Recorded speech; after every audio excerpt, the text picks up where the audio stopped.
Good morning guys. Welcome to my channel study circle. यहाँ पर मैं आप लोग को 11th स्टैंडर्ड की केमिस्ट्री पढ़ाऊंगी। और आइए देखिए मेरा पहला चैप्टर है नेचर ऑफ मैटर। और इस चैप्टर को मैं 3 या 4 पार्ट में प्रोवाइड करूंगी। और मेरा लास्ट पार्ट रहेगा बिल्कुल प्रॉब्लम सॉल्विंग। और बाकी 3 हमारा कंसेप्ट रहेगा। तो आइए देखिए हमारा पार्ट 1। हमें नेचर ऑफ मैटर जानने से पहले हमें ये जानना चाहिए कि मैटर क्या है मैटर। ओके। तो हमने एक बात सुना है कि हम आंखें खुलते ही जो सब देखते हैं ना, सारे के सारे मैटर है। क्या ये सब मैटर है? यहाँ पर जो सब आप देख रहे हो सारे के सारे, क्या सारे के सारे मैटर है या फिर कुछ है या कुछ नहीं है? तो ये जानने के लिए हम आएंगे मैटर के डेफिनेशन पर। तो देखिए मैटर के डेफिनेशन क्या कहता है। Matter is defined as any non living thing. पहला हुआ for non living thing that occupy a space, possesses mass, and the presence of which can be felt by any one or more of our 5 senses. That means पहला matter को non living thing होना चाहिए। दूसरा वो कुछ ना कुछ space occupy करना चाहिए और मास परचेज करना चाहिए। इसका मतलब उसका कुछ ना कुछ मास होना चाहिए। एंड हमारे जो 5 सेंस ऑर्गन है उन उस सेंस ऑर्गन से हम उसे पहचान सके। अगर ये चारों को कोई ओवे करता है तो हम उसको मैटर कहेंगे। ओके। अब देखेंगे हमारे जो पिक्चर दिया हुआ है इनमें से कौन कौन सा मैटर है और कौन कौन सा नहीं है। ये हुआ हमारा फूल। ये हुआ हमारा पहला वाला हुआ हमारा फूल। हाँ, ये हमारा जो फूल है इसका क्या ये तो नॉन लिविंग है और इसका मास भी है, स्पेस भी ऑक्यूपाई करता है। तो क्या ये मैटर है? जी बिल्कुल, ये तो मैटर है। और ये क्या है? ये टाइगर है। क्या ये मैटर है? ये तो लिविंग है। तो ये कैसे होगा? नहीं, तो ये मैटर नहीं है। वैसे ही ये आयरन रॉड, ये तो मैटर होगा। ये क्या है? ये क्लथ्स है, आपका क्लथ्स जो पहनते हैं ना, वो तो वो हो गया मैटर। ये क्या है? ये तो मैं प्लांट है और ये तो लिविंग थिंग है ना, हमें पता ही है। तो ये मैटर नहीं होगा। ऐसे ही ये क्या है? ये वाटर है, ये तो मैटर ही होगा। यहाँ पर क्या भारत पेट्रोलियम लिखा है, हम इस पर किस लिए जाते हैं? पेट्रोल लाने ना। तो हमारा पेट्रोल क्या हो गया? वो भी मैटर है। हो गया। तो मैटर का एग्जाम्पल कौन कौन सा हुआ? Flower, iron rod, cloth, water and petrol. हो गया। हाँ, अब आएंगे क्लासिफिकेशन ऑफ मैटर। तो मैटर का क्लासिफिकेशन हम करेंगे उससे पहले हमको ये जानना चाहिए कि क्लासिफिकेशन का मतलब क्या है। क्लासिफिकेशन का मतलब यही है कि कोई भी चीजों को हम अलग एक बेसिस पर हम अलग अलग क्लास में रखेंगे। जैसे जैसे हमारी जब हम स्कूल जाते हैं तो हमारा क्या होता है, जब एडमिशन लेने लेने वक्त हम जब बच्चे जाता है स्कूल जाता है उस पर क्या होता है, उसका एडमिशन कौन से क्लास में होता है वो उसकी एज के अनुसार डिपेंड करता है। अगर वो 6 साल का होता है तो उसको क्लास 1 में एडमिशन करवाते हैं। अगर उसको एज कुछ ज्यादा है तो उसके अनुसार ही उसका एडमिशन होता है। तो स्कूल में क्या होता है? Classification of the on the basis of age of the student. इसके अनुसार आपको क्लासिफिकेशन किया जाता है। इस ऐसे ही क्लास 1, क्लास 2, क्लास 3 बोला जाता है ना। बस इसी तरीके हम मैटर को भी क्लासिफाई करेंगे। ये जो मैटर है ना उसको हम कैसे क्लासिफाई कर सकते हैं? 2 टाइप से। एक है फिजिकल क्लासिफिकेशन और दूसरा है केमिकल क्लासिफिकेशन। फिजिकल क्लासिफिकेशन का मतलब क्या है ना, उसकी अपीयरेंस के बेसिस पर हम उसको क्लासिफाई करेंगे। माने मैटर दिखने में कैसा है। ये जो मैटर है ना ये दिखने में कैसा है उसके अनुसार हम उसको क्लासिफाई करेंगे। हाँ, ये दिखने में आइदर सॉलिड हो सकता है और लिक्विड हो सकता है और गैस हो सकता है। सॉलिड, लिक्विड, गैस, इन तीनों में से कुछ भी हो सकता है लेकिन उसके अलावा कुछ और नहीं हो सकता है। हो गया। तो solid, liquid, gas, solid matter, gas matter, liquid matter and gas matter, खत्म। अब आएंगे केमिकल क्लासिफिकेशन। पर ये जो केमिकल क्लासिफिकेशन होता है ये कौन से बेसिस पर होता है? ये होता है मैटर की कंपोजिशन के बेसिस पर, यानी मैटर दिखने में जैसा हो लेकिन उसके अंदर का कंपोनेंट क्या है, उसकी अंदर का कंपोनेंट के ऊपर डिपेंड करता है हमारा केमिकल क्लासिफिकेशन। अगर एक जैसा कंपोनेंट बियर करता है तो हम उसको कहेंगे प्योर सब्सटेंस। अगर एक से ज्यादा चीज कंटेन करता है तो हम उसको क्या कहेंगे? मिक्सचर कहेंगे, क्योंकि वो मिक्स हो गया ना। उसके बाद आएंगे प्योर सब्सटेंस का फिर दो हिस्से हो गए, एलिमेंट एंड कंपाउंड। और एलिमेंट का तीन हिस्से, metal, non metal and metalloid. और कंपाउंड का भी दो हिस्से, इनऑर्गेनिक एंड ऑर्गेनिक। बस उसी तरीके मिक्सचर का भी दो हिस्से, homogeneous mixture and heterogeneous mixture. पर हम आज सिर्फ physical classification and pure substance का एलिमेंट तक ही डिस्कस करेंगे, उसके बाद हम पार्ट 2 में कवर करेंगे। हो गया। अब आएंगे फिजिकल क्लासिफिकेशन का पहला पार्ट, क्या है? सॉलिड। अच्छा, तो सॉलिड का एग्जांपल क्या है? सॉलिड का एग्जांपल देख रहे हो ना, सॉलिड का एग्जांपल जो सब देख रहे हो सारे के सारे सॉलिड का एग्जांपल ही तो है। ये पिक्चर में क्या दिया हुआ है? क्या है ये सुगार है, सुगार है ना जी। हाँ, और ये क्या है? ये गोल्ड का पीस है, गोल्ड का पीस है। और ये क्या है? ये तो ऊड है, सबको पता ही है। क्या ये सारे के सारे सैलेड है? जी हाँ बिल्कुल, हमने तो उनको सैलेड ही कहा है। लेकिन हम उसको सैलेड किस बेसिस पर कहेंगे? इस बेसिस पर कि if it possesses definite shape and a definite volume, अगर उसका डेफिनेट शेप और डेफिनेट वॉल्यूम होगा तब हम उसको सॉलिड बोलेंगे। डेफिनेट शेप का मतलब क्या है? उसका शेप कभी चेंज नहीं होगा। कभी चेंज नहीं होगा मतलब अगर हम उसको आग में पिघाल देंगे तो वो तो पिघल जाएगा, उसका तो शेप चेंज हो गया, वो तो लिक्विड के ओल्ड हो गया। अगर ये वाला ये ऊड को अगर हम आग में जलाएंगे तो अंगार हो जाएगा, फिर वो तो उसका शेप चेंज हो गया। फिर डेफिनेट शेप कैसे हुआ? नहीं नहीं नहीं नहीं, मैं उसकी बात नहीं कर रही हूँ। डेफिनेट शेप का मतलब अगर हम उसको कोई भी फोर्स नहीं देंगे तो उसका शेप बिल्कुल वैसा का वैसा रहेगा। मतलब अगर हम उसको आग में डालेंगे, दैट मीन्स आग का एनर्जी दे रहे हैं ना, एक एनर्जी उसको प्रोवाइड कर रहे हैं। तो नहीं नहीं, हमें उसको कुछ नहीं करना, बिल्कुल ऐसे के ऐसे रख देना। अगर हमें कोई कहाँ पे कहीं पे भी ऐसे उड़ को रख देंगे, क्या वो अपने आप कुछ हो जाएगा, कुछ चेंज हो जाएगा उसका? नहीं ना। बस इसीलिए उसका शेप डेफिनेट है और वॉल्यूम तो उसका डेफिनेट है ही, आपको पता है। और आएंगे लिक्विड पे। लिक्विड का एग्जांपल क्या है? यहाँ पर जो दिया हुआ है ये क्या है? सर के सर क्या है? सबको मिला के हम क्या कहेंगे? Cold drinks. क्या कहेंगे? सर के सर तो कोल्ड ड्रिंक्स है। और यहाँ पे क्या दिया है? ये है हमारा मिल्क, प्यारी से मिल्क है हमारा। हाँ, और ये क्या है? यहाँ पर आइए ध्यान से देखिए इसको, क्या है ये तो लिक्विड लिक्विड दिखता है, लिक्विड तो है लेकिन ये मेटल की तरह नहीं दिखता, बिल्कुल चमकता हुआ नजर नहीं आता। जी बिल्कुल आता है। कहीं ये हमारा लिक्विड मेटल तो नहीं है? लिक्विड मेटल जो एक लता सा है हमारा, एक ही है, सिर्फ पीरियोडिक टेबल में सिर्फ एक है। क्या नाम है उसका?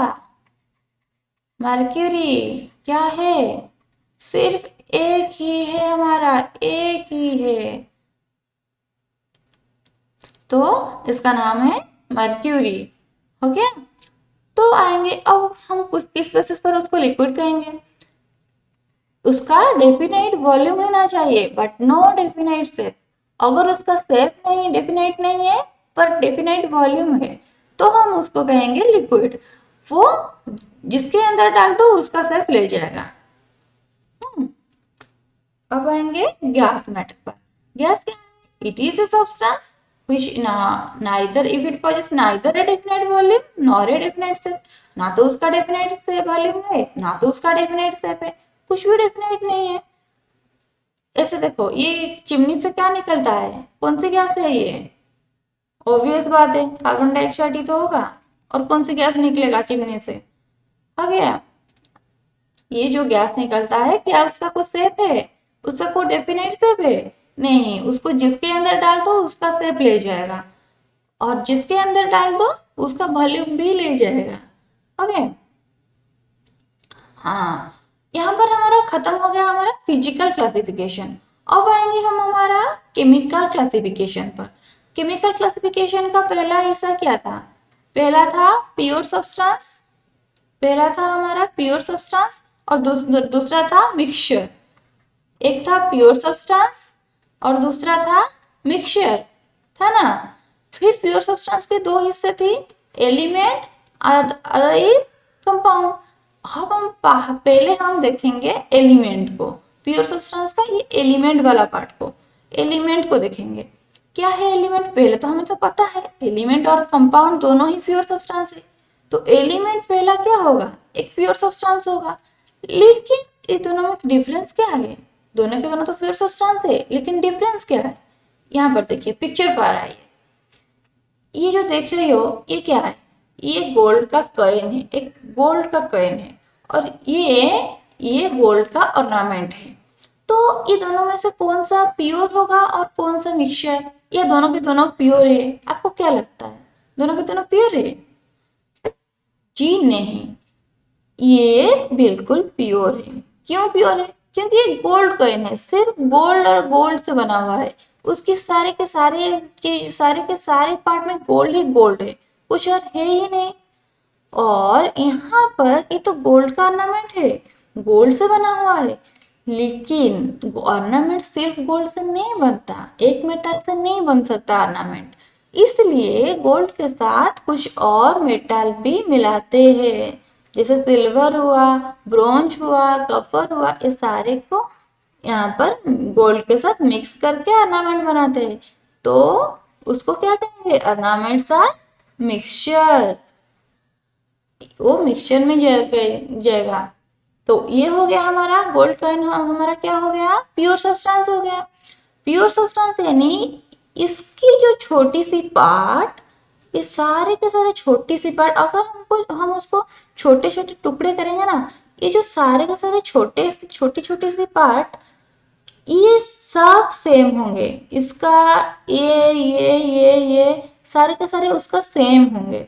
सेम क्यों होंगे, क्योंकि सारे के सारे गोल्ड है, उसके दिखने में भी सेम होंगे और उसके अंदर का कंपोजिशन भी सेम होगा। आई बात समझ, सिर्फ दिखने में सेम नहीं है, उसका अंदर का कंपोजिशन भी सेम होगा, मगर सारे के सारे पार्ट में गोल्ड ही रहेगा, कुछ और नहीं रहेगा। ये जो छोटी पार्ट है ना, उसको क्या कहेंगे हम, आटम कहेंगे। और ये आटम ना, सारे के सारे आटम सेम ही है, सेम टाइप का है, सेम टाइप का है, बहुत सारे आटम है लेकिन से all are one kind, one type of atom, one type of atom contain करता है। ये जो प्योर सब्सटेंस है ना, ये एक प्योर सब्सटेंस, और ये प्योर सब्सटेंस कंटेन करता है वन टाइप ऑफ आटम्स। जो pure substance one kind type of atom contain करता है उसको हम क्या कहेंगे, एलिमेंट कहेंगे। तो यहाँ पर हमारा गोल्ड क्या हो गया, गोल्ड पेन क्या हो गया, एलिमेंट हो गया। हाँ, element is defined as a, अब आएंगे हम डेफिनेशन पे। Element is defined as a pure substance which contain only one kind of atoms, यहाँ पर लिखा हुआ है ना वन काइंड ऑफ एटम्स। हाँ, the simplest form of element is atom, simplest form element का सबसे छोटा पार्ट, ये तो एलिमेंट, ये छोटा वाला भी एलिमेंट है, ये बड़ा वाला भी एलिमेंट है, और ये छोटा वाला भी एलिमेंट है, लेकिन छोटा को हम क्या कहेंगे, आटम कहेंगे, और इसको सब्सटेंस कहेंगे, वही डिफरेंस है, लेकिन दोनों के दोनों एलिमेंट है। हो गया। अब आएंगे यहाँ पर कुछ पिक्चर दिए हुए हैं, पहला वाला क्या है, क्या है, पहला पिक्चर में ये जो दिया है, ये क्या दिया है? ये क्या है? ये है आपका डायमंड। और ये क्या है? जो पेंसिल का नेम दिया हुआ है ना, ये क्या होगा? ऑब्वियस बात है, पेंसिल का नेम में क्या है?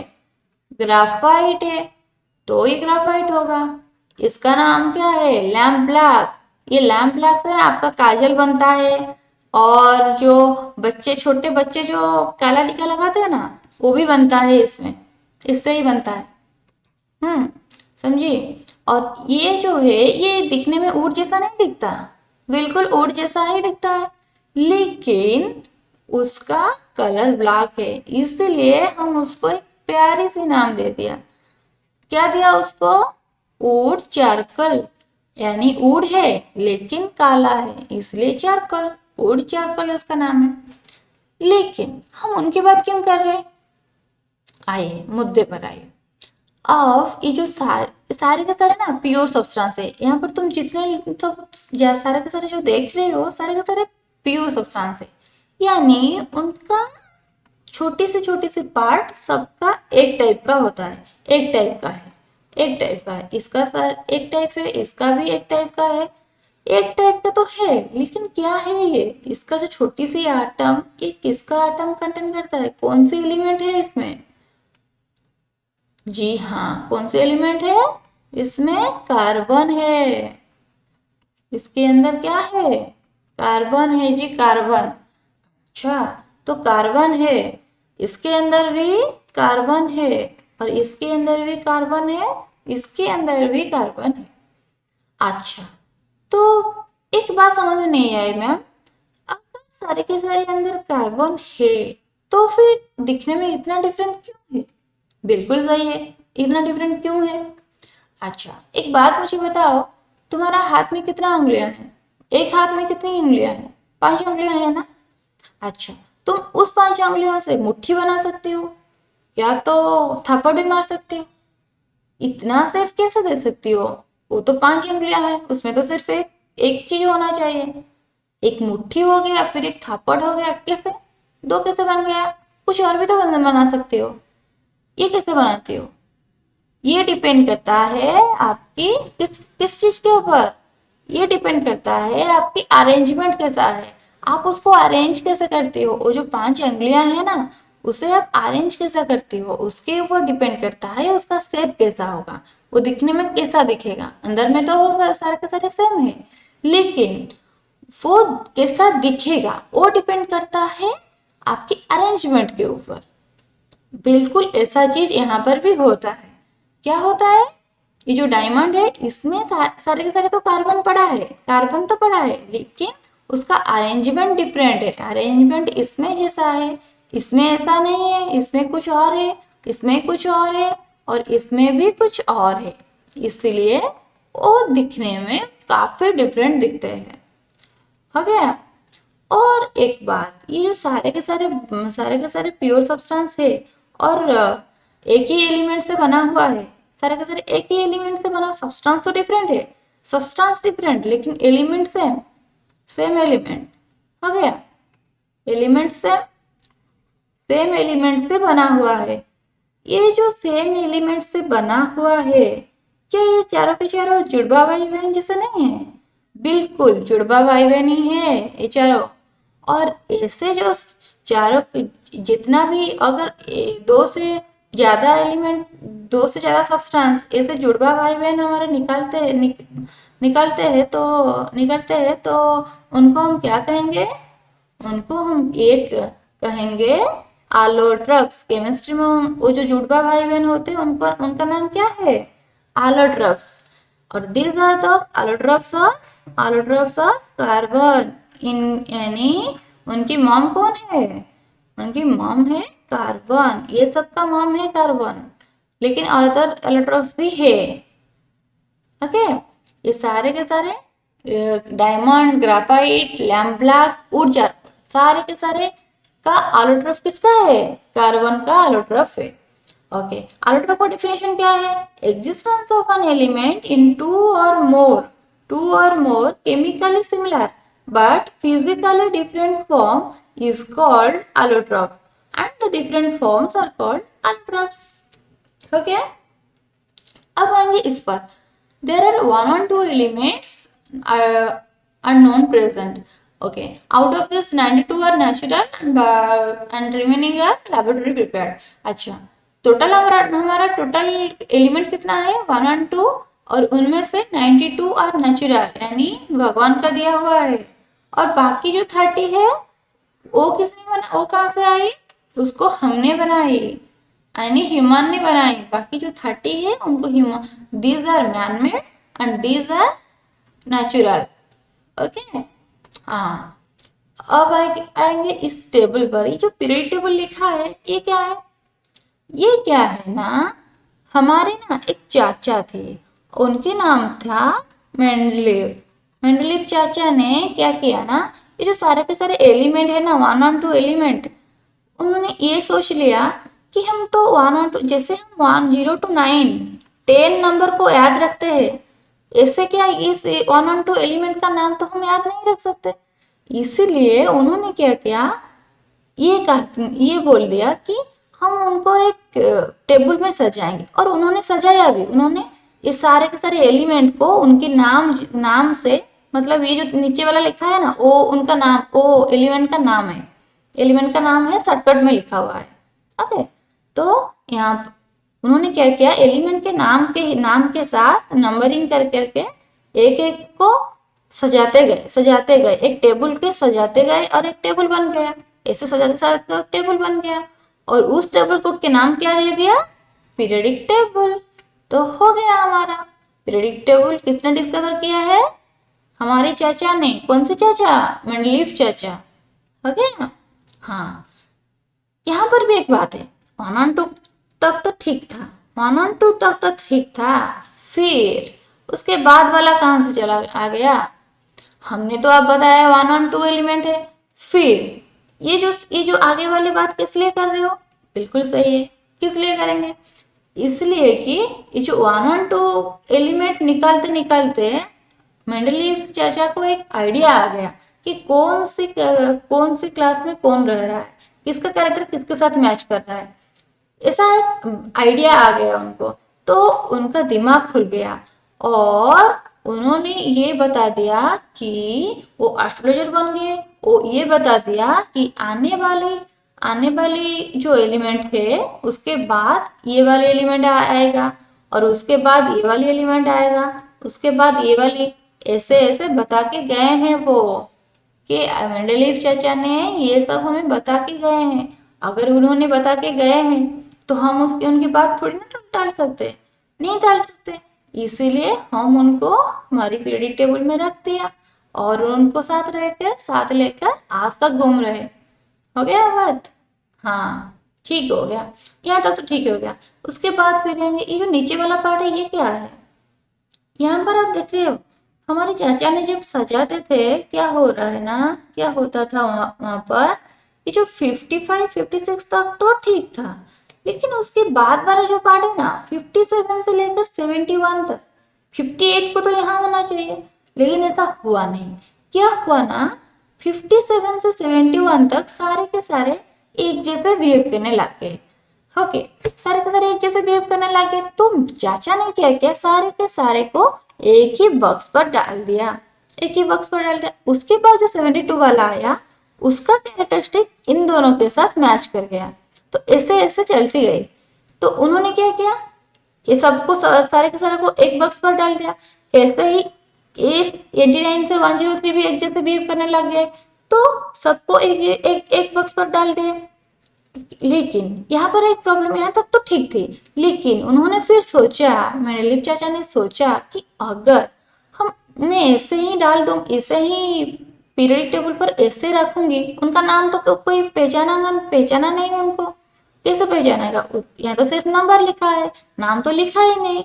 हम उसको, और इतने सारे नाम हम कैसे लिखेंगे, एक बस पर तो नहीं लिख सकते. इसीलिए उन्होंने क्या किया, पीरियडिक टेबल के नीचे उसको एलाबोरेट करके रख दिया. 57 से लेकर 71 तक सारे के सारे के नाम और नंबर. यहाँ पर 89 से 103 को 3 की सारे के सारे नंबर और नाम लिख दिया क्योंकि हमारी सारी की सारी याद रह जाए। ओके, अब खत्म हो गया कहानी। अब आएंगे टाइप्स ऑफ एलिमेंट पर। हमारे एलिमेंट का 3 हिस्से थे, एक थी मेटल, दूसरा नॉन मेटल और तीसरा मेटालाइट। अब आएंगे मेटल का कैरेक्टरिस्टिक क्या है। Generally metals are solid, generally solid यानी maximum metals are solid. Okay, हाँ, और possesses bright, they have bright lustre, मतलब वो चमकता हुआ आपको नजर आएगा। जैसे मर्क्यूरी देख लिया ना बिफोर से, वो चमकता हुआ। हाँ, किसका ज्यादा है किसका कम है वो है हार्डनेस, उसका सरफेस हार्ड है।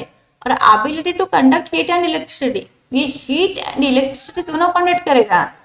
और ये है, हाँ हो गया। अब देखेंगे तो थोड़ा सा आप ये जो गोल्ड मेटल, मान लो गोल्ड, गोल्ड को हम पीटेंगे तो क्या होगा, इस तरह सीड बनेगा, सीड बन जाएगा, लेकिन टूटेगा नहीं, टूटेगा नहीं। क्यों नहीं टूटेगा? हाँ, ये टूटेगा नहीं क्योंकि ये मेटल है। अगर आप अंगार के साथ ऐसे खेलोगे ना हथौड़ा से तो वो टूट ही जाएगा। हथौड़ा भी नहीं चाहिए उसको, एक फेंक ऐसे फेंक दोगे ना वो टूट जाएगा। लेकिन उसको हथौड़ा से पिटने के बाद भी वो नहीं टूटेगा। क्यों? क्योंकि वो मेटल है। और मेटल, मेटल का कौन सा कैरेक्टर है? मालेबिलिटी, मालेबिलिटी है मेटल का, सारे मेटल का है। हाँ, किसका ज्यादा है किसका कम है, लेकिन सबका मालेबिलिटी है। मालेबिलिटी का मतलब क्या है, उसमें ये मालेबिलिटी के लिए ही वो सीट बनाता है, इसे सीट। टूटे टूटे टूटता है नहीं, टूटता नहीं, क्या करता है सीट बना देता है। अगर उसको पीटोगी तो सीट बना देगा। ओके, और यहाँ पर देख रहे हो, यहाँ पर इतनी मोटू सा जो सीट देख रहे हो ना, ये मोटू वाला सीट से हम इतनी पतली सी ओआर निकाल देते हैं। कैसे? कैसे? It is due to another characteristic of metal, that is ductility. Metal का और कौन सा कैरेक्टर है? Ductile. Metals are malleable and ductile. Ductile मतलब can be drawn into wires and malleable मतलब beaten into sheets. हो गया। एग्जाम्पल क्या हुआ? Copper, silver, gold, aluminium, iron etcetera. हो गया। उसके बाद non metals. Non metals are non lustrous, वो आपको कभी भी चमकता हुआ नजर नहीं आएगा। कार्बन, अंगार क्या चमकता है? नहीं। और ब्रिटिल, ब्रिटिल मतलब ऐसे फेंक देने से वो टूट जाएगा, उसको कहते हैं brittle. Bad conductor of heat and electricity, कभी कनेक्ट नहीं करेगा। और एग्जाम्पल क्या है? Nitrogen, oxygen, hydrogen, carbon. यहाँ पर जो देख रहे हो ना पिक्चर में, आर्गन, नाइट्रोजन, हाइड्रोजन, ऑक्सीजन, सारे के सारे क्या है? सिलेंडर दिया हुआ है। सिलेंडर क्यों दिया है? क्योंकि वो गैस है, तो गैस को हम क्या रखेंगे? सिलेंडर में तो रखेंगे, इसलिए ऐसा दिया है। और ये मत समझना कि ये जो कलर दिया है ना, इस सिलेंडर का कलर है, गैस का कलर नहीं है। सारे के सारे कलरलेस है। ठीक है? हाँ, ऐसा नहीं है कि नॉन मेटल्स आर गैसेस, नहीं है। नॉन मेटल सॉलिड भी है, कुछ कुछ नॉन मेटल गैस है, नॉन मेटल सॉलिड भी है। यहाँ पर देख रहे हो, इसका नाम है सल्फर। सल्फर है ये, ऐसे येलो कलर का दिखता है।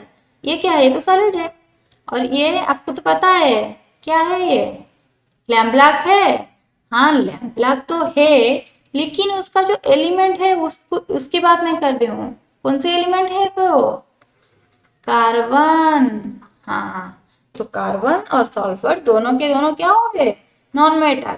एक एक और चीज, ये जो नॉन मेटल मैंने लिखा है ना non metals are non lustrous, चमकता हुआ नजर नहीं आएगा। और एक बात बोलो ना, एक हमने एक पिक्चर देख लिया पहले से डायमंड का। डायमंड क्या है? किससे बना है? किससे बना है? कार्बन से तो बना है। लेकिन क्या डायमंड चमकता नहीं है? बिल्कुल चमकता है।